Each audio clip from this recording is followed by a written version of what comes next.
Hi there and welcome. My name is Matthias and I'm an underwater cinematographer and filmmaker based in Zurich, Switzerland.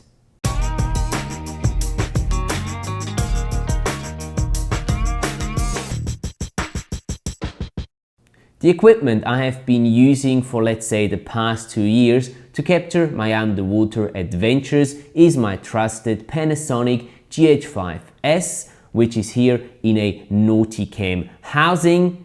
I also use a Atomos Ninja 5 monitor to help me see better, which is as well in a Nauticam housing. To lighten up the scenes underwater perfectly, I use a set of underwater video lights by the manufacturer Scuba Lamp, in this case a set of V6Ks.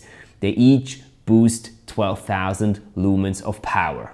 Now you might ask yourself why I chose this exact setup to shoot underwater, and the answer to it is fairly simple. Well, first of all, talking about the camera, the GH5S, I wanted something that is smallish and compact so I can take it on my travels, because let's be honest, most of my assignments, they do actually take place somewhere overseas, so I needed something that is not too bulky and big.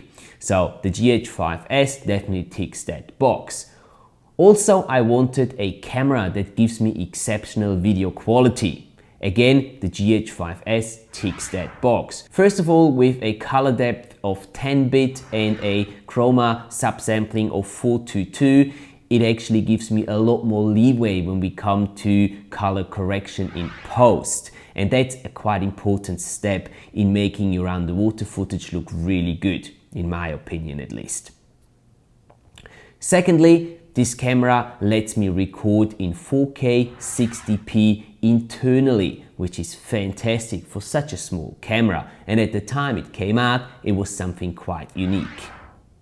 Next, let's talk about the housing for the GH5, which in my case is a housing by Nauticam.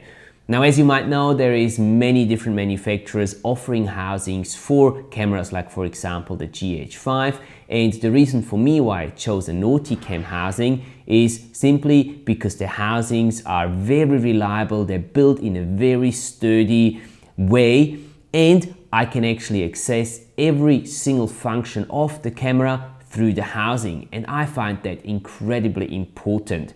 So if I have forgot to set anything specific on land in the menu, I can do that still while being underwater. Last but not least, the optics, the ports that Nauticam offers with their housings do offer exceptional image quality, sharpness all the way through to the edges, and that's also a reason why I chose the Nauticam system.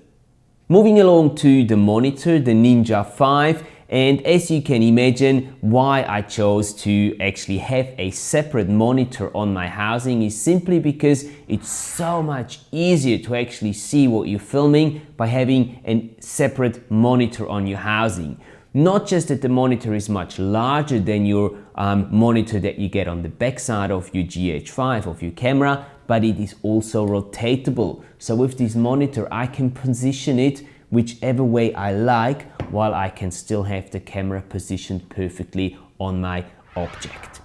That alone would be reason enough for me to go for an external monitor, but with the Ninja 5, in addition to actually making it much easier to frame my image, I can now also record 4K 60p in 10-bit 422, which is not possible internally on the camera, but on this recorder or on this monitor, which actually also doubles as a recorder, I can do that.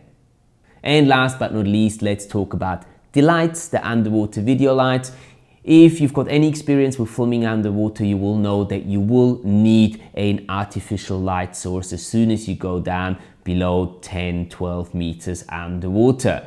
Now, the reason why I chose the Scuba Lamps V6K is simply because they do output 12,000 lumen each. So with this setup, I've got 24,000 lumen with me on every single dive. The battery life is decent enough for me, and they do actually come with an ambient light filter system, which I find very important to be able to capture accurate colors underwater.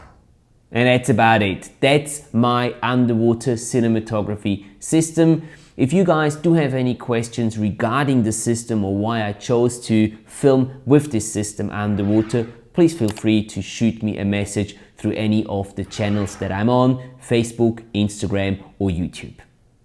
Thanks for your time, and now let's get out there and shoot some great underwater footage.